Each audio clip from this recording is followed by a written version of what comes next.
There is a kind of calling that makes no sound, yet it echoes through the stillest moments of your life, a sense that something deeper, something more real, once intimately close, has been forgotten amidst the many roles and the noise of living. This video is not here to teach you something new. It is here to help you to remember what was once crystal clear when you were still a child, before you knew how to perform, before you learned to lie to your own heart, before you adapted yourself to survive, and in doing so dimmed your inner light. We invite you to step into a profound journey of 16 parts, where each part serves as a mirror, not to judge, but to remind. This is not theory, nor a fleeting burst of inspiration. It is a layered unveiling of awareness, unfolding gently, truthfully, and without return. If you are ready to live from the center rather than the surface, if you are tired of trying to become something and simply long to be yourself, then this is the bell of memory ringing just for you. The original stillness, there was a time when the door of your soul was yet untouched by dust, that you lived without needing a mirror to confirm who you were. Each small step was unhurried by the need to find position. Each burst of laughter carried no calculation, and the way your eyes saw the world was untouched. By comparison, that childhood was like a morning garden, before the sun had fully risen, when the dew still kissed the grass, and the air was so pure you could breathe it with your entire soul. In that space, you lived naturally, without roles to perform, without needing explanation, without hiding. Every action flowed from a pure current. You cried when tears were true. You laughed when joy overflowed. And you walked without pausing to consider what the world might think. It was a time when you never once felt incomplete. You did not measure yourself by praise or blame. No one needed to teach you how to be worthy, because you lived within your own wholeness. And then, with time, the noise began to creep in, not the noise of the city, but the noise of expectation, of comparison, of the invisible training passed down by society. You were taught to sit properly, to speak just enough, to strive to match a vague and shifting standard bit by bit. You drifted from that original stillness in order to learn how to fit in. But remember that drifting was never a sin. It was not a betrayal of your soul, but a necessary step. You had to forget in order to learn how to remember. You had to leave the center to understand the value of return. You had to wear the garments of society to realize they were never made to fit. Forgetting, then, is not an ending, but a chapter in a much longer book. If you had never lost your way, you would never have known the way home. In those early years, you lived like an unedited song, simple and resonant. Your mind had not yet been trained by fear, your heart not yet worn down by compromise. But life, both skillful and harsh, began to teach you about reward and punishment, about approval and exclusion, and gradually you began to believe that your worth depended on meeting some elusive standard. This was the beginning of the split between the truth and what was learned. If you look back, you will see that those moments were never clearly marked. There were no bells, no milestones announcing the instant you lost your natural self. It came like a thin wind, slowly veiling your original light. A single remark from an adult, a judgmental glance, a careless comparison was enough to plant a seed of doubt. And from that seed, one day, an entire garden within you would be overrun with things that did not belong. Yet even in the darkness, the original seed remained. It lay still, waiting, like a thread fine and shining, that could never break. It is the part of you that cannot be touched, cannot be stained. It was there even when you were lost, and its quiet presence is the reminder that your journey never truly ended in forgetting you will return, because that thread will not let you remain in the dark forever. Pay attention. You have never truly felt that lostness was your final home. Deep within, there has always been the sense that something is not yet whole, not yet right. That feeling is not weakness. It is a silent flame. It slowly burns through the dust of habit, making it impossible for you to be fully at peace in pretense. Because of that flame, you are led back to the origin. Because of that, you learn that stillness is not something to be achieved, but something you already are. The original stillness is the foundation. It is not a distant memory to be longed for, but the nucleus still active within you. Even when you forget, every detour, every trial, every longing is but a spiral leading you back to the beginning. Childhood is not a lost past. It is a mirror reflecting the present, reminding you that wholeness is not hidden in some promised tomorrow, but has always been present in your being from the start. So when you gaze upon the origin, do not look with eyes of nostalgia, look with eyes of truth, because within you, that seed is still alive. It is the proof that forgetting is only a passing cloud, never strong enough to erase the eternal sky. And when you realize this, you understand that the journey is never about seeking something new, but about returning to what has always been quietly waiting. The thread of soul memory, through all the upheavals of life, through the moments when you were forced to grow up too fast, taught to stay silent in order to be accepted, or made to wear a mask just to survive, there has always remained one thing that could never be taken from you. It is the original thread, as delicate as morning mist, as radiant as a lamp glowing in the night. A thread no circumstance can ever break. You may be swept away by roles, molded into the image others expect, but at the very center of that current, there is a quiet stream, steady and unchanging. It is not a belief someone gave you, nor a philosophy learned from a book. It is the memory of the soul, something that existed before you could read, before you could echo what others wanted you to say. Emmet called it the Christ within, not as a figure to worship, but as a function, a living spiritual current, a remembrance that does not depend on thought or memory. That thread moves silently. It is present even when you believe you have lost everything, when you feel like nothing more than a mask, when every title feels hollow, when even success leaves behind a nameless void. That is when the thread begins to pull. It does not demand that you do more. It only reminds you that what you are clinging to was never the center. You can change your job, move to new places, try 1,000 ways to prove yourself, and still the emptiness will return, because it was never about the outer world. It was always about forgetting the original essence. What is remarkable is that this thread is never angry. It does not accuse you of going astray. It does not ask you to make amends. It waits patiently. It shines even in the darkest nights of the soul. It weaves through every collapse, every moment when you thought you could not rise again. It does not speak in words, but whispers through that quiet discontent in things that once thrilled you. That nameless dissatisfaction is the clearest signal that the thread was never broken.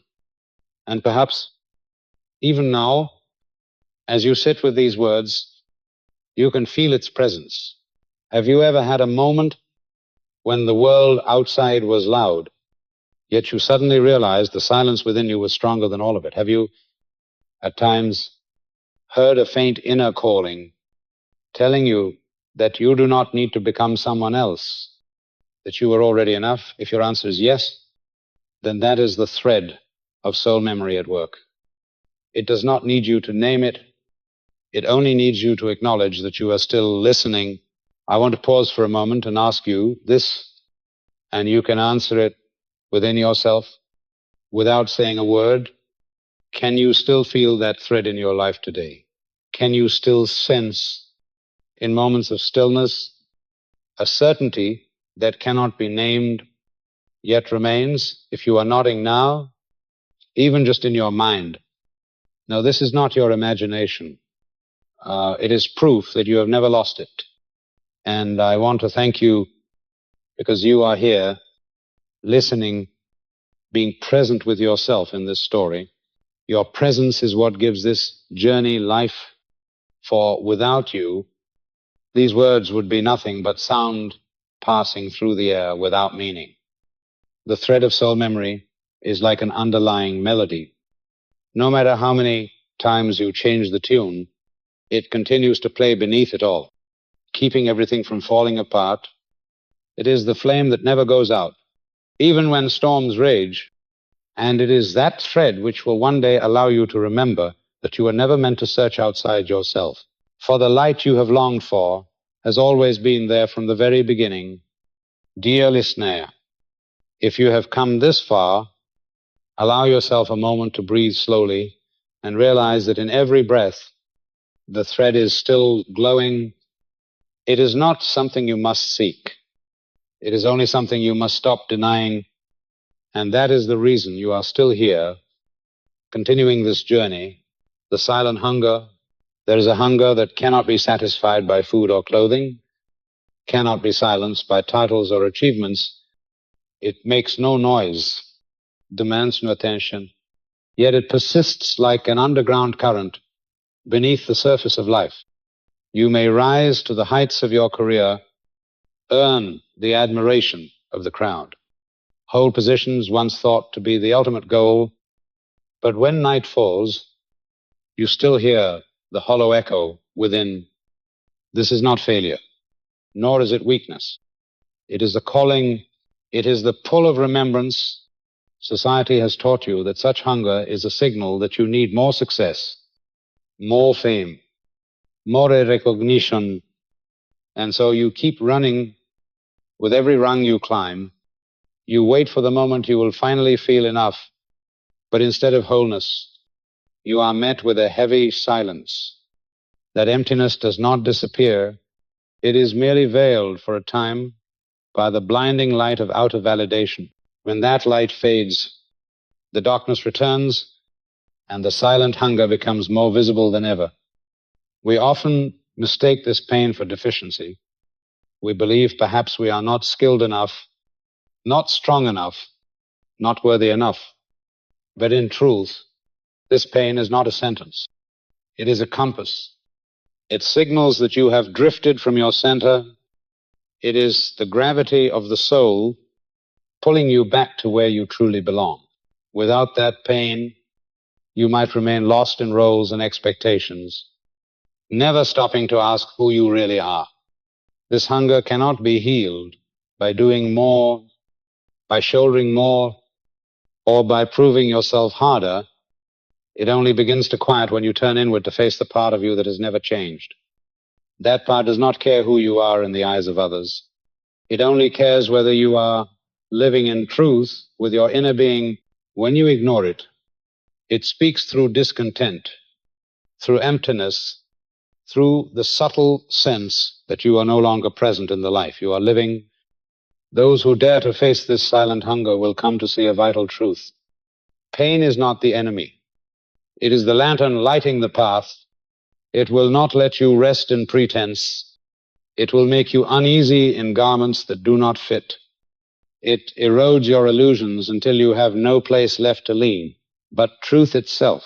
And through this, you are forced to look within, forced to remember. Think of a moment when you had everything you once desired, and yet still felt a sense of lack. That moment was not ingratitude.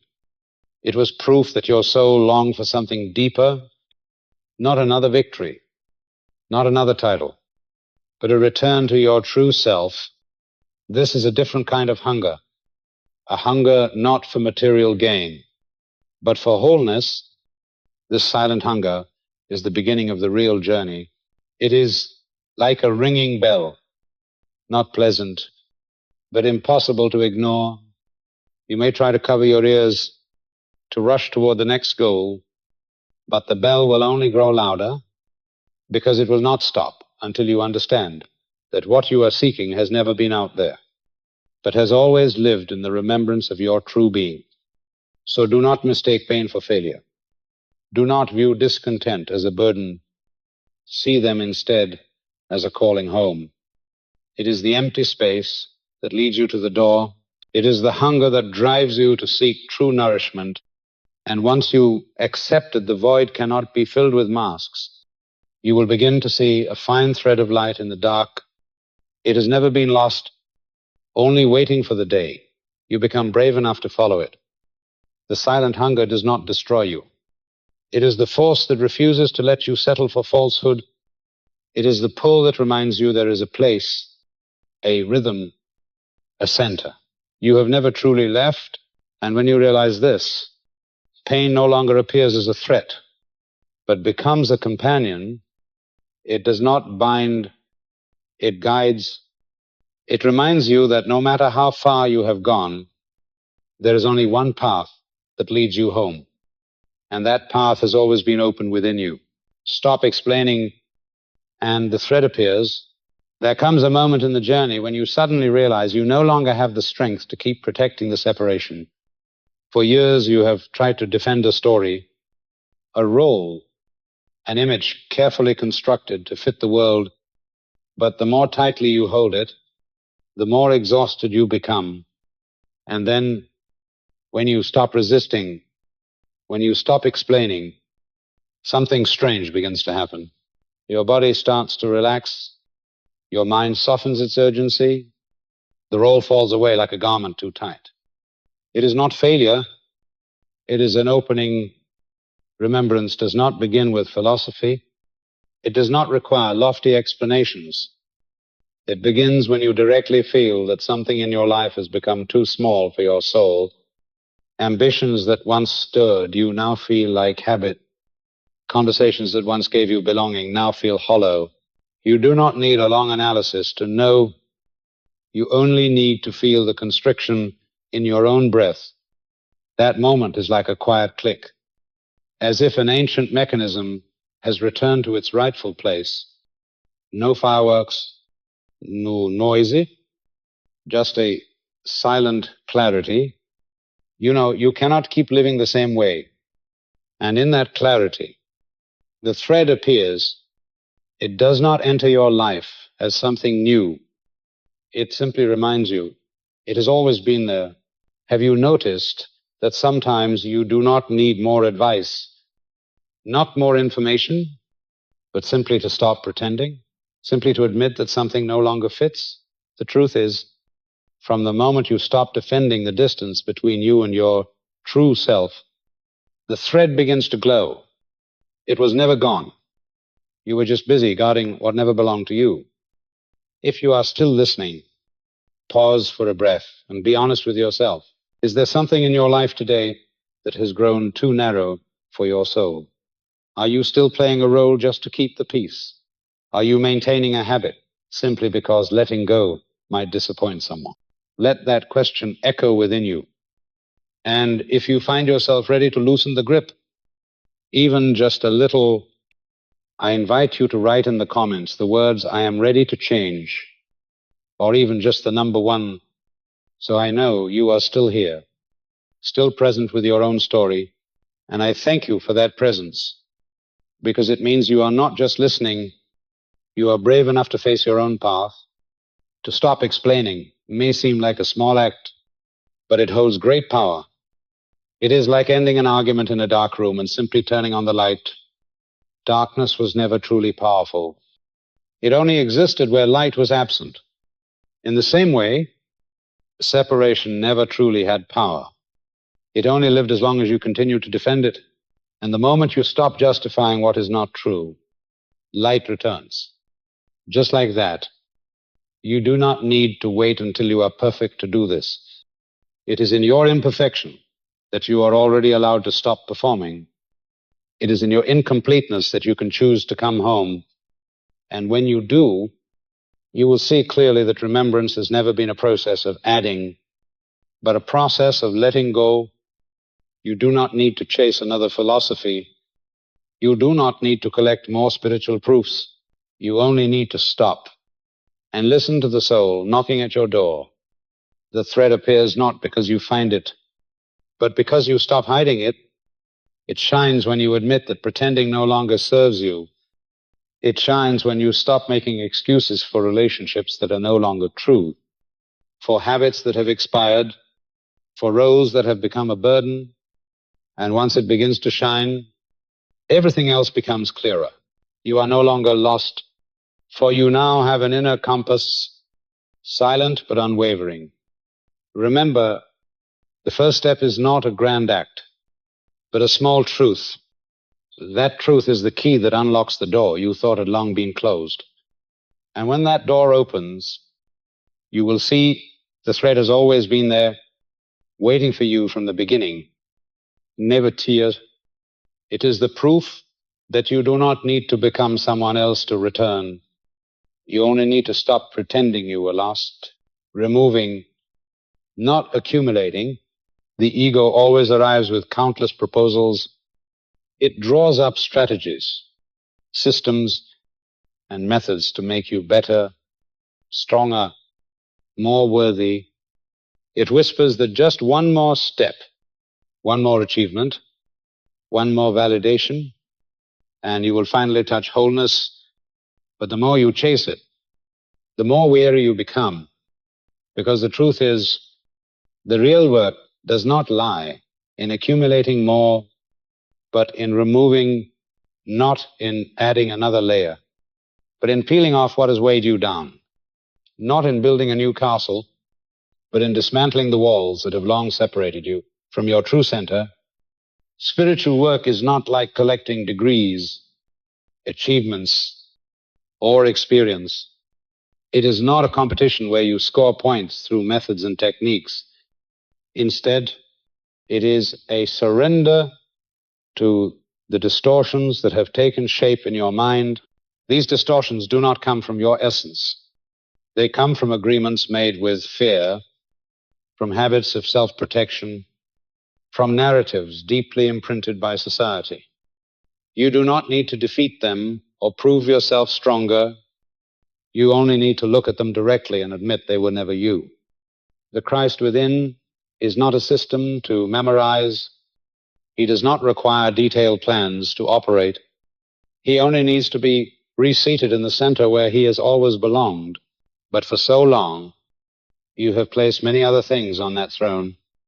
You placed the approval of others, the fear of being left behind, the ambitions that never truly satisfied. As a result, the throne has been buried under fragile substitutes. And when those things collapse, it feels like you have lost everything. But in truth, you have only lost what was never strong enough to hold you. The process of removing is an act of courage, for it runs against the instincts of the ego. Ego wants more, wants control, wants the security of layered protection. But the soul longs for lightness, simplicity, and clarity. When you begin to take down these shields, you may feel exposed as if you have lost every anchor, but that is the opportunity, because only when false supports are gone can you finally stand on the firm ground of your essence. Removing does not mean rejecting life, nor does it mean abandoning responsibility. It simply means you stop identifying with structures that no longer fit. You still work, still love, still build, but you no longer use these things to define who you are. You begin to live from the center rather than from the outer shell. And in that moment, Christ within returns to the throne, not with thunder, but with steady silence. The hardest part of this journey is that the mind will not stop interfering. It asks, If I stop building, will I fall apart? If I let go, will I lose everything? But you will discover that it is in releasing that you are finally safe, because what is real cannot be lost, and what can be lost was never real. With every layer you remove, the light becomes clearer, the light that has always been there. Removing is not a one-time act. It is a process repeated through each choice. Every time you are tempted to hide the truth in order to be accepted, you can choose to remove that layer of fear. Every time you feel the need to push and prove your worth, you can choose to release that urge and let your presence speak instead. Every time you feel the impulse to add more in order to fill the emptiness, you can remember that it is the emptiness itself that calls you home. As this process unfolds, you will notice a subtle shift. You begin to feel lighter, not because you have gained something, but because you have let go of what was never needed. The mind becomes quieter, the heart less burdened, the body more at ease. You are no longer living in the pressure to prove. You are living in the peace of being rooted. And from that place, every action, every decision becomes clearer. The Christ within does not need grand offerings. He only asks that you clear the throne when the false layers are removed, when distortions are seen and surrendered. He returns on his own, because that place has never been abandoned, only obscured. Removing, not accumulating, is the secret of this journey. It does not ask you to do more, but to do less, less pretending, less defending, less hiding, less clinging, and in that lessening, the truth finally has room to appear. You will see that freedom does not come from adding, but from simplicity. Peace does not come from control, but from release. And clarity does not arrive through a new philosophy, but through making space for the light that has always been waiting to shine. Spiritual grief. There comes a time when you must bow your head before the very things you once built, not out of pride, but because you finally realize that much of what you have clung to was merely a shell. You may have spent years building a house with bricks made of validation, fear, and borrowed expectations, and then one day you hear the cracking. You watch the walls crumble, and deep within you arises a sharp, almost unbearable ache. This pain is unlike any ordinary loss, for it is not just the loss of possessions or people, but the loss of a self-image you have been attached to for far too long. Spiritual grief is not meaningless despair. It is a sharp pain, but one filled with wisdom. It arises to show you that your soul has outgrown its survival shell. It is like a tree trapped in a pot too small, its roots pushing out, unable to bear the confinement any longer.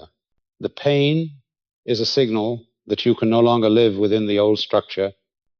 It is the reminder that it is time to step out, even if that step makes you tremble. In this moment, you may feel as though you have lost everything, but in truth, you are merely witnessing the truth laid bare. You grieve because the roles that once protected you have now become burdens. You feel confused because the accomplishments you once took pride in now seem like hollow masks. But this pain is not your enemy. It is a mirror forcing you to face the illusions you once agreed to wear, and within that very pain, a quiet strength begins to reveal itself. This is the power of the voice within, not merely a voice you hear, but a space you return to. This inner strength will no longer allow you to hide. It does not speak in arguments or logic, but in the heaviness in your chest, in the unease that rises whenever you try to return to the old role. It makes every pretense unbearable. And so you are compelled to let the false fall away, even if your heart aches, as if losing a dear friend. Spiritual grief is not simply mourning what is past. It is a sacred rite through which something true is born. In the darkness of loss, you begin to see clearly what can be lost and what has never left you. And you begin to understand what disappears is not you, but the structure you once wore. You have not lost your essence. You have only shed the layers that once concealed it, and the pain is the contraction before new life begins. There will be moments when you feel deep regret for the years you lived inside borrowed scripts. You may ask yourself why you ever agreed to be confined within standards that were never truly yours. But instead of letting regret devour you, you can learn to see it as the tuition for a greater maturity. For if you had never walked through it, you would never know the true freedom that comes when the old shell finally breaks away. Spiritual grief is the season where pain becomes a teacher. It teaches you to let go of what once seemed like safety. It teaches you to no longer confuse comfort with truth. It teaches you that only when your soul grows large enough do the old structures become unbearably tight. And it is in that moment you are invited to step beyond the limits, even if the price is a trembling heart. Within this grief, you begin to taste a strange relief. Amidst the tears and the sense of loss, a part of you knows you have just been set free. It is like a heavy iron door finally opening and fresh air rushing in. You are no longer obligated to uphold an image that no longer fits. You no longer need to strain to protect what is false. And that is the silent reward of the pain. This pain is not meaningless, for it does not destroy you. It liberates you. It pushes you out of the narrow room so you can finally see the sky that has always been there. It cuts the cords that tied you to the old, so you may discover that you are strong enough to stand in the truth. And once you understand that this sharp ache is the movement of divine intelligence, you no longer fear it. You begin to see it as a necessary rite, a sacred grief that prepares you for rebirth. Spiritual grief is not the end. It is the sign that your soul has outgrown its old form and will no longer accept life within a shell. It is the bell that calls you back to center, where the Christ within has always waited. And when you endure the pain without running, you will come to see one undeniable truth.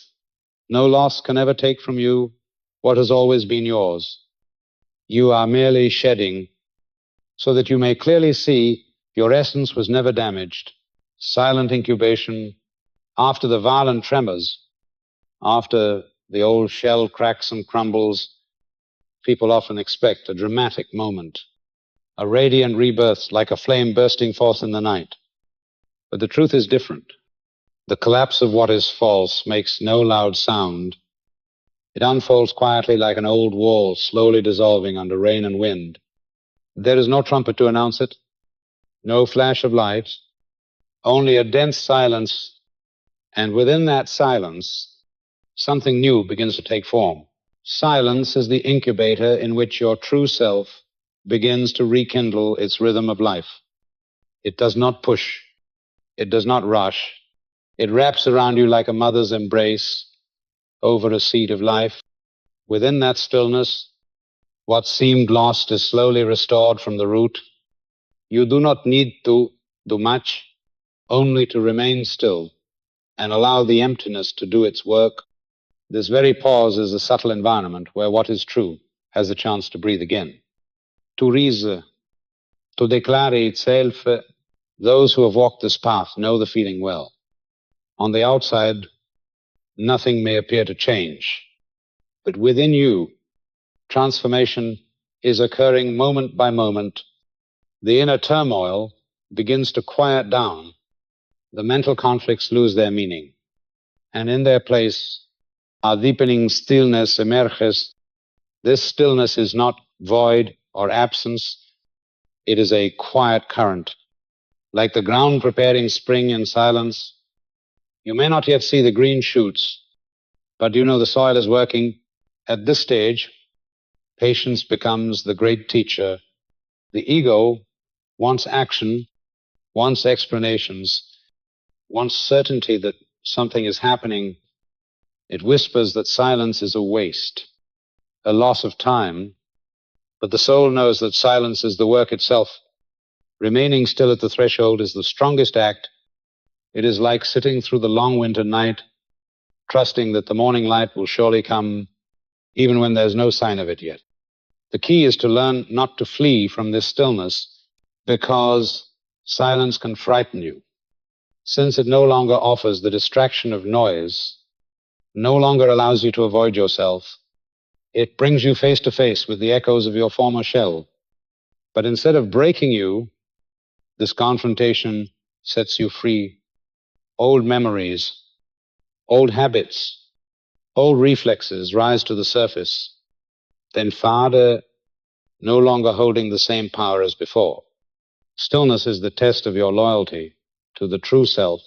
Can you remain with the emptiness without rushing to fill it? Can you allow your essence to incubate in its own rhythm? If so, you will discover that the most profound transformation does not happen in chaos, but in the space you once thought held nothing. In that stillness, you begin to hear life more clearly, a fuller breath, a steadier heartbeat, a clear thought that arises without effort. These signals are small, yet they are proof that you are slowly returning to your center. No theatrics, no external validation, just a quiet presence. And your willingness to witness, remaining at the threshold, is not passivity.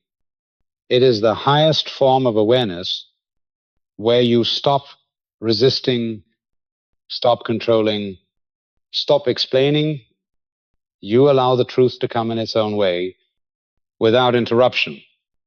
And in that surrender, you realize something profound. Your true self does not need to be constructed. It only needs you to stop getting in the way. The incubation in silence is preparation for a new way of living. Just as a seed needs time buried in soil, you too need time in the quiet to absorb the inner light again. If you are patient, one day, without warning, you will rise with a new kind of strength, not the strength of defense or control, but the strength of presence, calm and unshakable. The spiritual grief from before has left an open space, and now that space becomes the room in which new life hatches. You are no longer pulled toward the old, yet you have not fully stepped into the new. You stand at the doorway, where silence blankets everything, where the soul works in ways the mind cannot grasp. This is the hardest stage, for it makes no promises, offers no immediate result, but it is also the most important stage, because all lasting foundations are laid in the quiet of waiting. Silent incubation teaches you that real growth does not come from loud progress, but from the ability to remain still at the threshold. Your true self does not need noise to assert itself. It needs space to breathe, to expand, to return to its rightful place. And when you learn to remain still, you begin to see that silence is not emptiness. It is the fullest form of presence, the wordless compass. There comes a moment when you realize that the true direction of life does not arise from loud voices, nor from detailed maps drawn by others. It comes from a silent pull on inner resonance, as if there were an invisible compass always turning its needle toward your center. This compass does not need words, does not need explanations, does not require agreement. It only asks that you be still enough to feel its pull. That is the Christ thread, the sacred thread that does not operate through commands or threats. But by natural gravity, you have grown used to loud guidance, used to hearing instructions about what you must do, who you must become, how you must prove your worth. But this thread does not coerce. It offers no reward to tempt you, nor punishment to frighten you. It simply exists as a quiet certainty that asks for no justification. Like the Earth orbiting the Sun, you are not required to decide whether to spin or not. You only need to stop resisting the gravity that is already present. This wordless compass often speaks first through the smallest choices.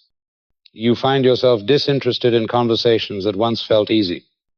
You feel a heaviness in your body when you enter a once familiar space. You sense the urge to speak a truth, even when that truth is not pleasant or easy. These signals do not come from analytical thought, but from a deeper place. At that level, the Christ thread pulls you toward a direction you can no longer pretend not to know. What is remarkable is that when this compass begins to function, you start to choose differently, not because you are trying to rebel, but because you no longer have the energy to live in opposition to your inner resonance. You stop seeking approval before you act. You stop waiting until there is enough evidence. Instead, you feel a quiet clarity, like an underground stream moving with force beneath the surface. It tells you the next step cannot be delayed, even if nothing outside is yet changed. This is a pivotal shift, because in the past, your every decision was measured by validation, by collective response, by learned standards. You acted to avoid criticism, to stay safe, to maintain harmony. But when the Christ thread begins to work, you realize that false harmony only takes you further from yourself. You no longer navigate by external perception. You move by an internal gravity, one that cannot be debated, cannot be negotiated. This does not make you reckless or rigid. On the contrary, it softens you, because you no longer need to argue to prove anything. You simply follow the pull of the wordless compass. You know that when something no longer resonates, you do not need lengthy reasoning to walk away. When a new direction aligns, you do not need the crowd to agree. This gravity is strong enough to help you stand and walk. Even if you walk alone, the silence of the Christ thread is in fact its greatest power. Loudness may stir you, but only resonance keeps you forever. You may ignore the noise, but you cannot forever resist this pull. It will make the false feel increasingly heavy, unbearable. It will make the true feel lighter, more natural, and from that, your decisions no longer come from fearful calculation, but from inward honesty. Observe your day, and you will notice there are moments you do something only to maintain a role, but your soul contracts. There are times you are about to say something to please another, but your body tenses immediately. That is the wordless compass pulling you back to the truth.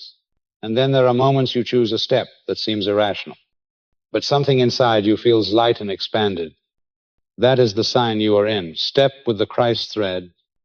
The astonishing thing is that once you begin living by this compass, you no longer need external milestones to prove your worth. You do not need applause to affirm your direction. You do not need to resist the world to prove your strength.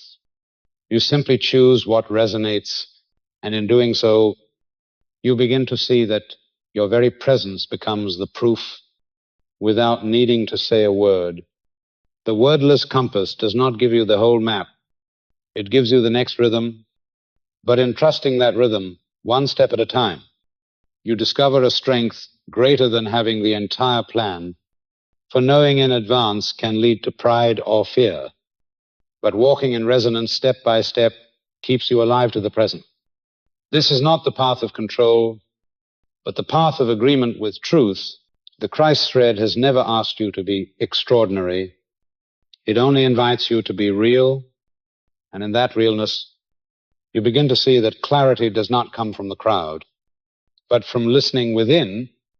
No promises need to be spoken, because the pull of the compass is already enough to keep you on course.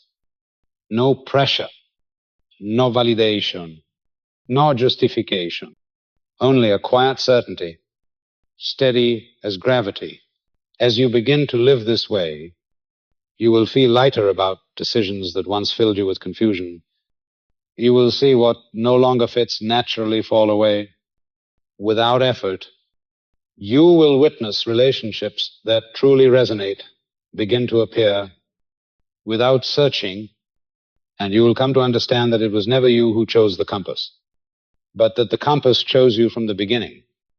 Your only task was to listen and follow. The wordless compass is a silent guarantee. It does not promise to take you where things are easy, but it promises to take you where things are true. It does not shield you from challenge, but it keeps you whole through every challenge. And once you have felt its pull, you cannot return to the old way of living. You now know the difference between action born of fear and action born of resonance. And from this point on, every step you take becomes a silent declaration that you have chosen truth. The face of the illusion of separation, when you learn to look deeply into your pain, you uncover a shocking truth. Pain is not merely a series of isolated events, not simply wounds inflicted by others, nor the result of poor choices. Pain is a structure, a finely woven architecture of separation that you have unknowingly agreed to. Every time you accepted the idea that you were cut off from life, from love, from true worth, a new brick was added to that wall, and over time it became a fortress seemingly impenetrable, surrounding and concealing your true self. This explains why you can achieve everything your mind once desired and still feel hollow, not because you aimed at the wrong goals, but because the very foundation of your striving was separation. The pain is not just in isolated experiences, it seeps into the architecture of your entire life, into how you think, how you love, how you respond. And it is this separation that gives rise to a constant undercurrent of unease, to tension without a name, to a restlessness you cannot explain. Once you see clearly that pain is structural, you also realize that the solution is not in erasing events or fixing specific details. The solution lies in dismantling the entire foundation of separation. And that is where oneness appears not as a philosophical concept, but as a physiological correction. Your nervous system begins to settle, your body relaxes, your breath deepens simply because you have stopped betraying yourself. Oneness is not a lofty idea to admire. It is a restoration of order in your very biology, in your cells. When you stop agreeing with separation, the body responds. The alarms, the muscle tension, the spirals of anxiety begin to dissolve, not because the outer world has changed, but because the inner world has stopped sending false instructions. You stop dividing yourself, so your mind and body stop fighting. You once believed that peace was a distant reward for the discipline or the lucky, but the truth is, peace is the natural state of a system, no longer ruled by the illusion of separation. Just as a river flows freely when the dam is removed, your body and mind return to unity when the false structures are dismantled. But to see the illusion clearly, you must have the courage to look at its cracks. You must dare to admit that for years you have compromised with what is not true. You have accepted relationships that lacked honesty, jobs that did not reflect your soul, decisions driven by fear rather than clarity. Each time, you reinforce the structure of separation. And when that structure begins to shake, the pain is not because you are losing something real, but because the false shell is fracturing. The pain that comes when illusion breaks is not a sign you are wrong, but a signal that you are about to be set free. It is like the blinding light when you step out of a dark room. At first, it is overwhelming, even disorienting, but it proves that you no longer belong to the darkness. Every ache in this process contains hidden wisdom, forcing you to pause, refusing to let you keep betraying yourself. Oneness appears when you stop treating yourself like a stranger, when you stop dividing your being into opposing parts, when you stop punishing yourself with standards that do not come from your soul. A deep recalibration begins. You start to feel your body not as a battlefield, but as a safe home. You feel your mind not as a storm, but as a tended garden. This is not blind optimism. It is a lived reality, because your nervous system is coming back into alignment. Oneness does not promise the disappearance of outer problems. It simply ensures you no longer fall apart on the inside when facing them. Challenges may still come, but you no longer fight yourself in the midst of them. You move forward whole, and that wholeness makes every challenge bearable. To recognize that pain is the architecture of separation is to stop wasting energy fixing disconnected events. You stop blaming others or the circumstances. You see the source lies in your agreement with the illusion of disconnection, and from that clarity, you regain your power to choose again. Every time you choose to stay loyal to your true self, one brick of separation falls away. Every time you refuse to betray your essence, a piece of the false structure dissolves. Remember, oneness does not arrive as a mystical explosion, but as a restoration of natural order. It begins in the most ordinary moments, when you speak a truth, even if it discomforts others, when you slow your breath instead of reacting by habit, when you dare to sit with your unease rather than rushing to cover it. These small moments are the very cracks in the structure of separation. And when that structure cracks, the light that has always been there begins to shine through. Oneness is not a destination, but a process you live daily. It is the steady act of no longer betraying yourself. And from that steadiness, a new biology emerges, a peaceful nervous system, a clear mind, a soul no longer imprisoned.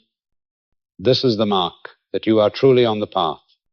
In oneness, you do not need to convince anyone. You do not need to prove anything.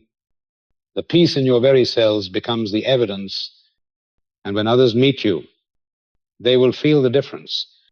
No explanations required, only presence, because presence from oneness always speaks louder than words.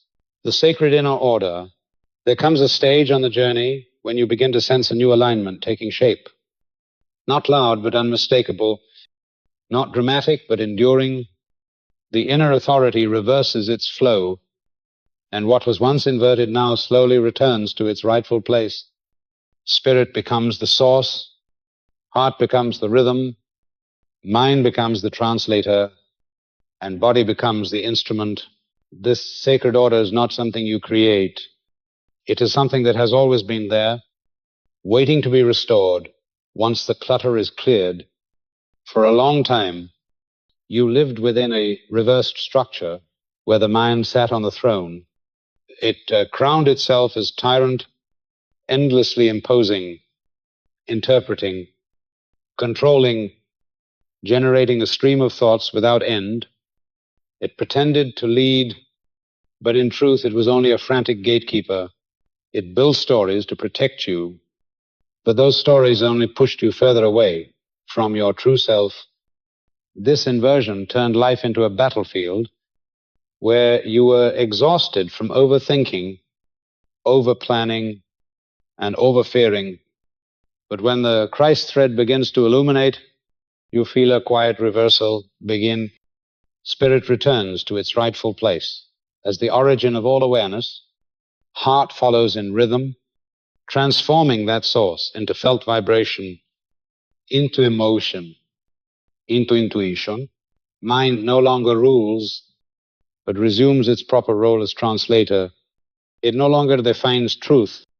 It simply renders the language of spirit and heart into actionable form.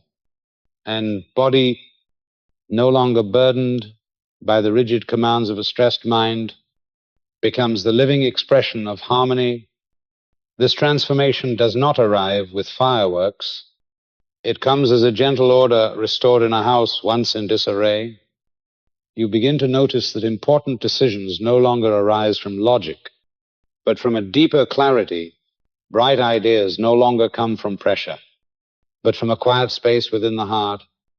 When mind returns to its proper place, it stops creating problems for the sake of solving them. It learns to wait, to listen, to act only when spirit and heart have spoken. This is the power of the voice within, not just a voice you hear, but a space you return to. It is not noise, nor is it a philosophy to ponder. It is a deep inner space, the place you return to whenever the mind begins to scatter. From that space, spirit speaks with a silent but undeniable voice. It does not argue, does not force, does not preach. It is simply clear, and when the mind learns to listen rather than interrupt, your life begins to fall into place without force. You can feel this change, even in your body. When the mind ceases to play tyrant, your facial muscles relax, your breath deepens, your heartbeat stabilizes, the body no longer reacts to false tension. It becomes the living evidence of harmony. You walk more slowly, but with more certainty. You speak less, but every word carries more weight. The transformation is not in the outer display, but in the reordered interior.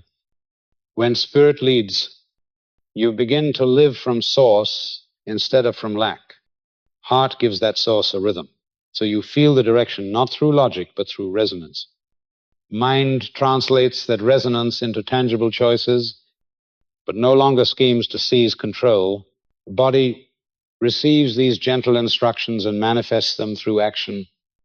This is sacred order, and when it is restored, everything in your life begins to align without effort. Many believe they must destroy the mind in order to reach peace, but in truth, the mind is not the enemy. It only becomes a tyrant when misplaced. Once it is returned to its proper seat, the mind becomes a magnificent servant. It knows how to organize, how to articulate, how to execute, but it is only truly useful when it serves spirit and heart, rather than crowning itself king. Liberation comes not from destroying the mind, but from putting it back where it belongs. The miracle is that when this order is restored, you no longer need to strive to do what is right. You no longer feel tense. Each time a decision must be made, every action begins to arise naturally from the unity within. You stop living from strain and start living from alignment. This is not a skill you must master. It is the natural function of a system returning to balance. The sacred inner order also frees you from the compulsion to prove. When spirit is the source, you no longer seek your worth outside. When heart keeps the rhythm, fear and anger no longer lead your choices. When mind is the translator, you no longer confuse the echo of ego for the truth. When body becomes the instrument, you no longer view it as a burden, but as a sacred vessel. And from there, life becomes a consistent flow, no longer fragmented. The key is to realize this reversal is not the result of strained effort, but the fruit of surrender. You do not need to build a new system. You only need to dismantle the false one. When the false falls away, the true order returns on its own. And when sacred order is restored, peace is no longer something you search for. It becomes the atmosphere you live in. This is the reversed authority reclaimed, not a power you need to seize, but one you must return to its rightful place. Spirit, heart, mind, and body are not four separate entities, but a single unified order, a harmonious symphony. And when that symphony is played in the right sequence, your life becomes a song you had long forgotten, but now suddenly remember. breaking free from the addiction to explaining. One of the quiet yet profound freedoms on this journey is when you are no longer bound by the habit of explaining from an early age. You learnt to adjust your light to fit the expectations around you. You bent your words to avoid discomfort. You concealed the truth to preserve relationships. You rushed to offer reasons so your choices would appear reasonable. All of this was rehearsal for survival, yet it slowly nurtured an addiction to explaining. This addiction is more than a habit. It is a defense mechanism. It stems from the fear of being misunderstood, from the hunger to be accepted, from the fragility of a light not yet stable. But at some point, the Christ thread pulls you out of that cycle. You begin to see that no explanation can make someone see what they are not yet ready to see. No reasoning can substitute for the clarity of your presence. Breaking free from the addiction to explaining is a powerful reversal. You begin to trust inner evidence more than outer proof. You understand that validation is not in the words you use to defend yourself, but in the steadiness you radiate. You no longer bargain your light for approval. You no longer trim your truth to be more acceptable. Your presence stands firm, soft but not leaking, no longer needing the support of another's gaze. When this shift happens, you begin to feel the strength of silence. Your silence is no longer withdrawal. Good affirmation, it is not coldness, but clarity that needs no explanation. You speak less, but each word arises from sacred inner order, and others feel its weight. They may agree or disagree, but they cannot deny the presence, because truth does not need to be proven. It only needs to be stilled. Freedom from the need to explain also means you stop asking permission to be yourself. Before, you padded your choices to avoid stirring the waters.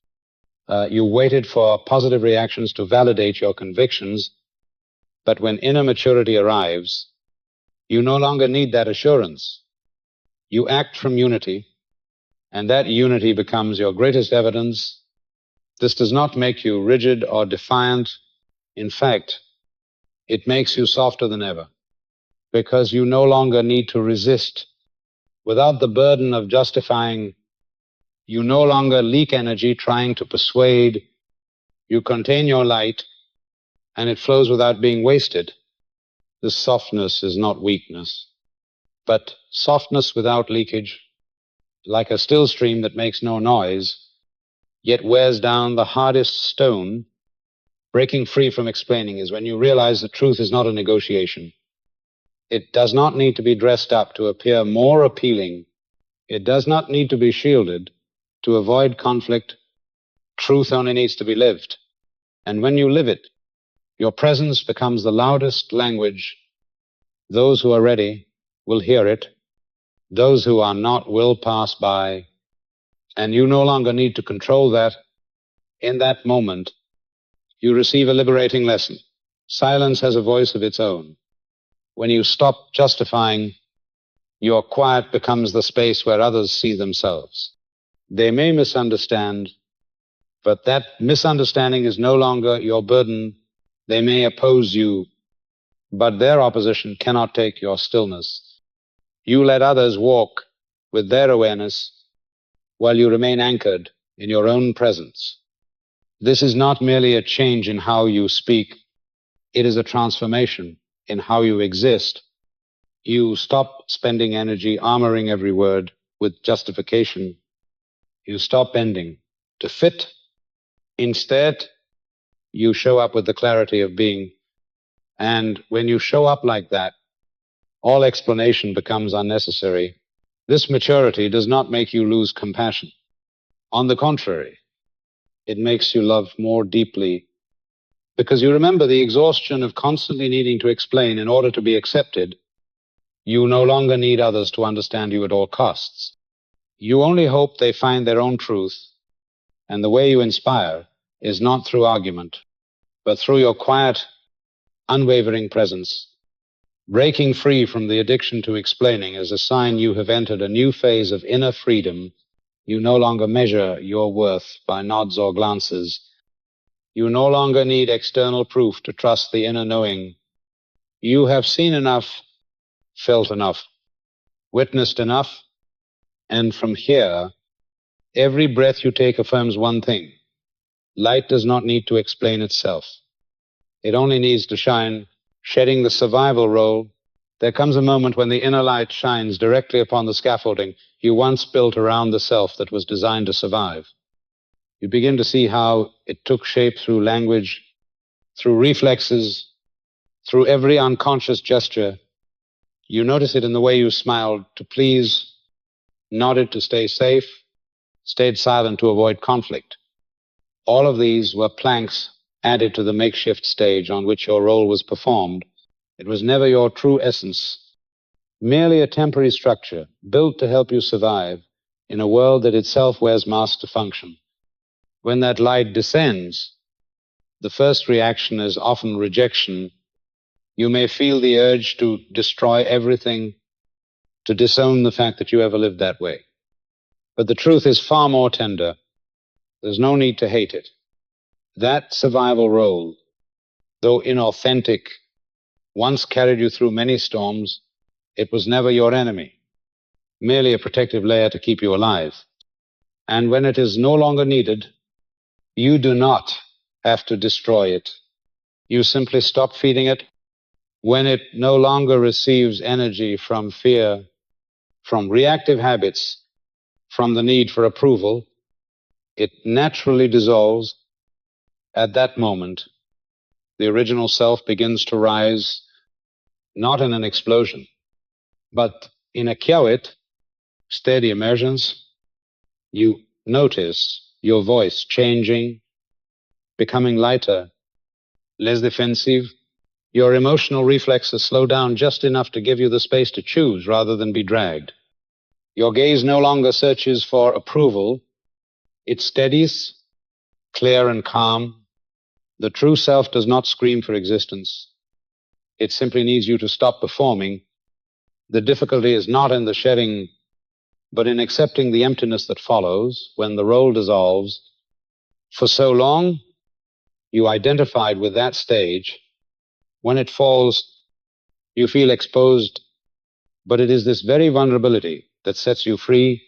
It opens a wide space where you no longer need to prove, defend, or compete. You simply show up as you have always truly been. Pause for a moment and look within. How many habits, how many phrases, how many reactions do you recognize as scripts? Not truth, programs designed to help you blend in. And if right now you stopped nourishing them, would you allow the original self to rise? Let me ask you one thing. Right now, as you listen to this message, can you see the scaffolding you are still clinging to, which role feels too small now, but you still wear it out of habit? Share that with me. Because your presence here is already a sign that the Christ thread within you has begun to tug. Thank you for being here and walking through this with me. Your listening is living proof that your light has never gone out. The shedding of the survival role does not require violence. It requires resolve. Each time you face a decision, you can ask, is this my true self speaking, or the survival self acting out of fear? And every time you choose the real, a piece of the old scaffolding falls away. You do not need to tear it all down at once. Let it dissolve, piece by piece, and slowly that empty space fills with the clarity you had long forgotten. The original self is not something new. It is a return to what has always been. It is the freedom of owing no one a performance. It is the peace of no longer policing every gesture. It is the strength of no longer needing to convince anyone of your worth. It is simply you, with nothing added and nothing taken away. To shed the survival role is also to end the cycle of self-betrayal.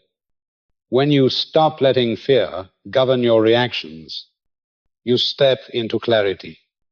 When you no longer hide your true feelings in exchange for acceptance, you begin to understand freedom.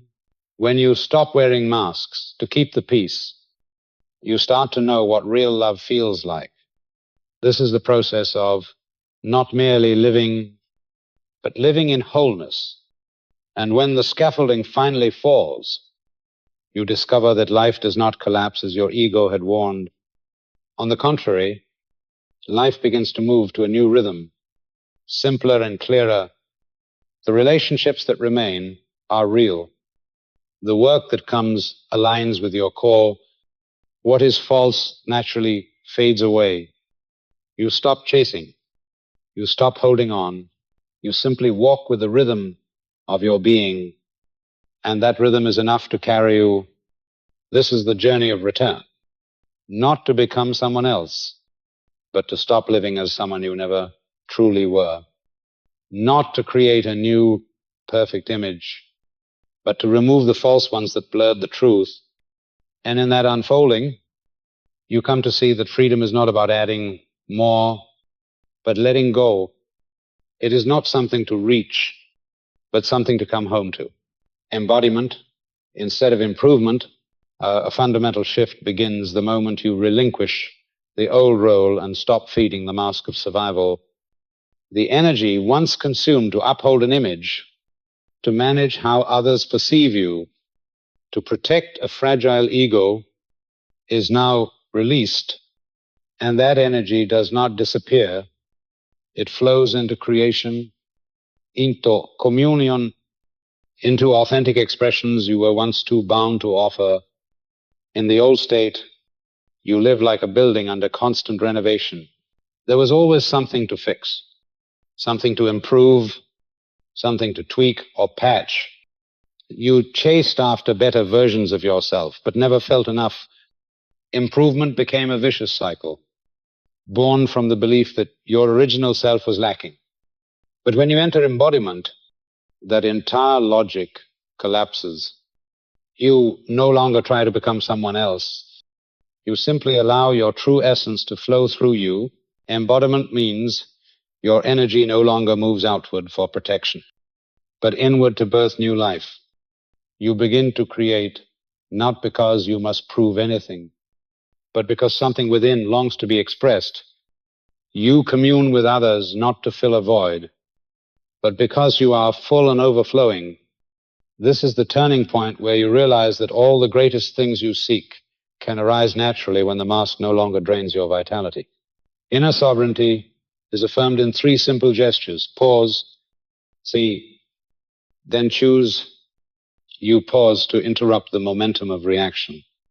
You see clearly what is present without the veil of ego, and from that center point, you choose not out of fear or expectation, but from true resonance. These gesturas may seem small, but they are the very foundation of a life aligned with divine order. In improvement, you act hastily to fix a flaw. In embodiment, you pause and allow truth to reveal itself. In improvement, you see yourself through others' eyes. In embodiment, you see yourself from the inside out. In improvement, you choose to prevent your role from collapsing. In embodiment, you choose to keep your center unmoved. And that distinction changes the way you function in every domain. When your energy is no longer siphoned into sustaining the mask, you discover a wellspring of creativity. Ideas come effortlessly, no longer driven by anxiety or the need to prove, but by the joy of expression. Interactions are no longer covert negotiations to keep the mask intact, but sacred communions where 2 souls meet beyond scripts. You speak less, but with greater depth. You do less, but with greater impact. Because every action now aligns with your core, it is important to know that embodiment is not passive. It requires you to be fully present in every decision. But unlike improvement, embodiment does not come from a belief that you are broken. It flows from the awareness that you already carry the divine pattern. You need only clear space for it to emerge. Greatness does not come from adding more, but from the courage to release what was never truly yours. In embodiment, everything becomes clear. You stop asking how to be loved and begin to ask how to truly love. You stop seeking to become important and begin to live as if your presence already has value. You stop diminishing your truth to fit in and begin to let your wholeness decide which environments are still worthy of your presence. This is an irreversible shift. From the outside, you may not appear dramatically changed, but on the inside, you have walked away from a life haunted by the endless chase of self-improvement. You have stepped into a life of embodiment where every gesture, word, and decision is nourished by the flow of your being. And in that rhythm, you are no longer swayed by comparison or pressure, by roles or standards. You live in simplicity.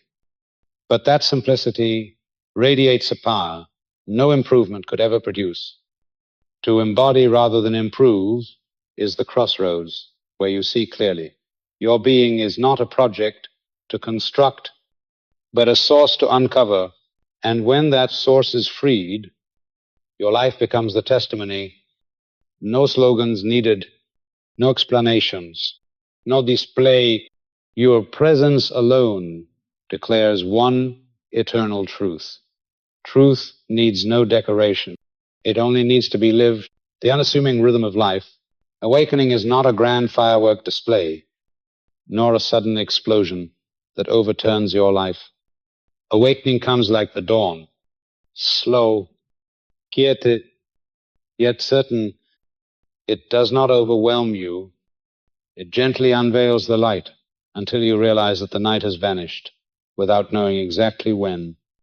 This is a silent transformation, yet it holds a power more enduring than any dramatic moment. For a long time, you were captivated by flamboyant signs of progress. You longed for extreme experiences, for emotional surges to confirm that you were changing. But the deepest shifts arrive without fanfare, without audience. They unfold in ordinary moments. When you notice, you are less anxious. When a storm once expected now passes as a gentle breeze. When you no longer feel compelled to prove anything. True rest is not the absence of work, but the absence of inner conflict. You may be busy, yet feel spacious. You may face challenges, yet remain unbroken within. You no longer live trying to showcase your growth to receive recognition. Instead, you choose actions that resonate with your inner rhythm, doing something not because it appears impressive, but because it feels true to your center. This is the power of the voice within, not just a voice you hear, but a space you return to. When you live from this rhythm, you no longer chase the noisy voices of comparison or craving. You return to that quiet place where a voice speaks without justification, without embellishment, requiring only your faithfulness. It is the place where you know what is right for you, without reasons, only resonance. And from that place, every choice you make is light, but firm, quiet, but powerful. The unassuming rhythm of life teaches you that what is most lasting is often not loud. A tree needs no drum to grow tall.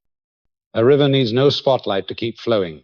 The morning light needs no announcement, yet all creation awakens because of it.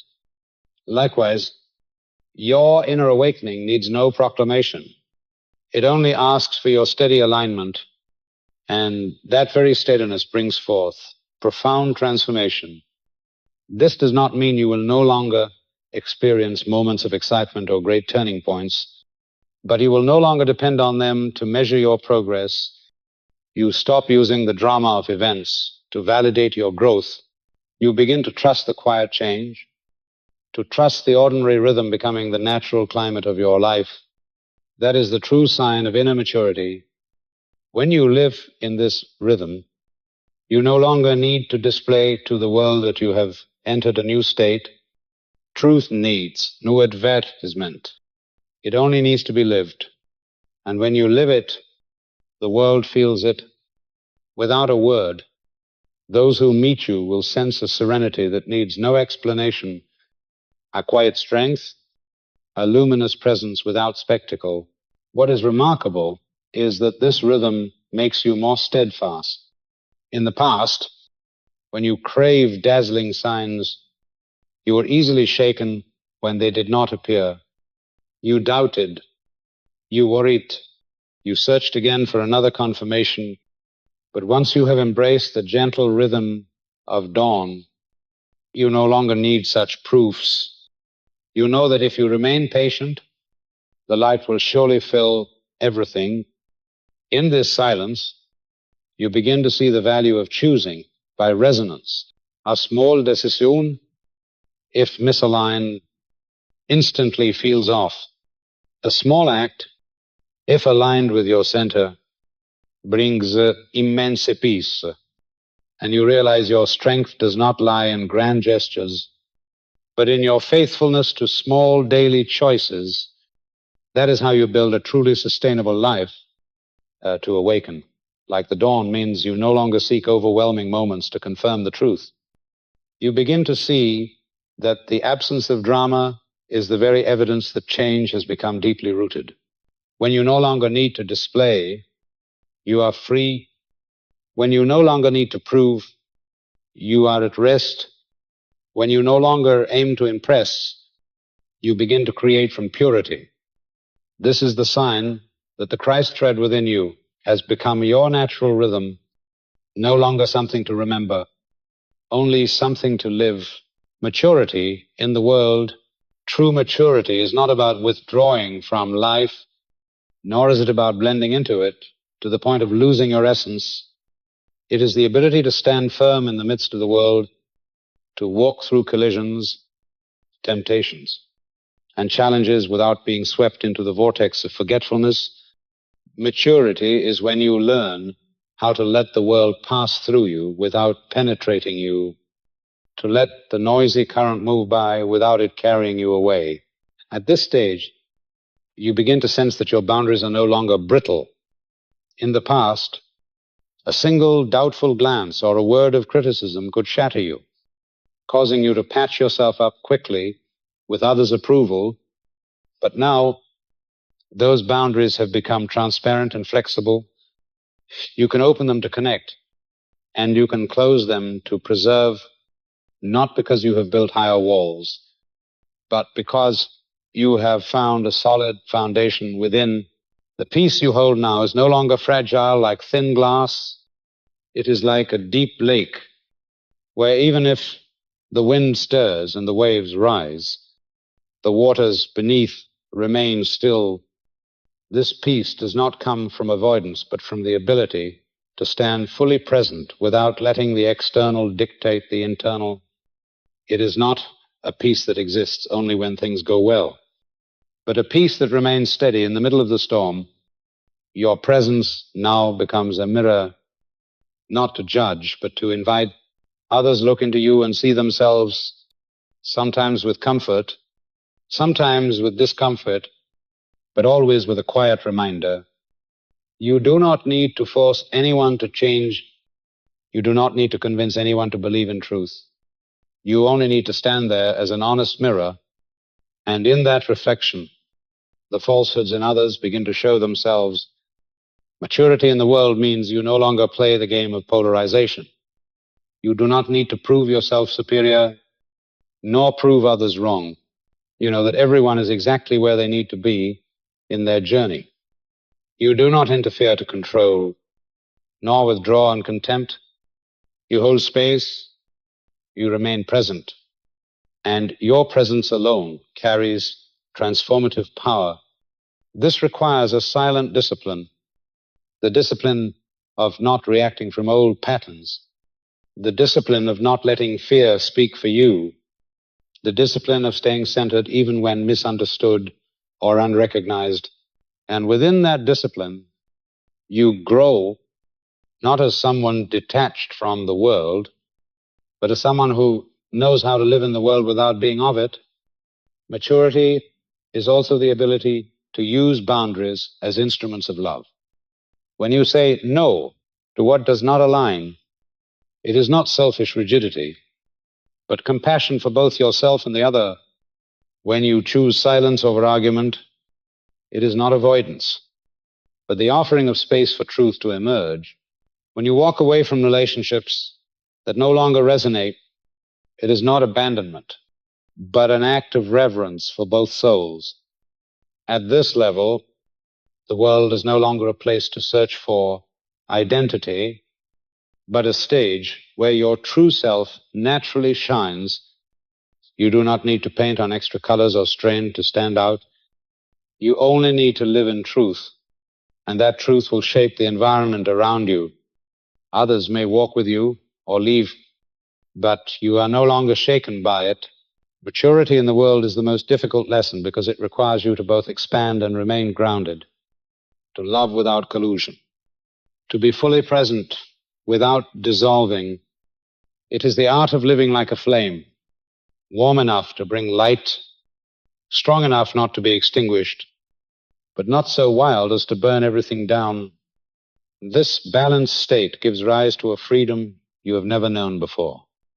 When you reach that maturity, life is no longer a battlefield, nor a place of retreat. It becomes a classroom, a sacred ground for daily practice. Each situation becomes an opportunity to choose your center over your reactions. Each encounter becomes a mirror to see yourself more clearly, and day by day, that unshakable peace takes deeper root within you. This is the mark of a truly mature soul, needing no show, needing no proof, only needing to live and let that life become the loudest evidence.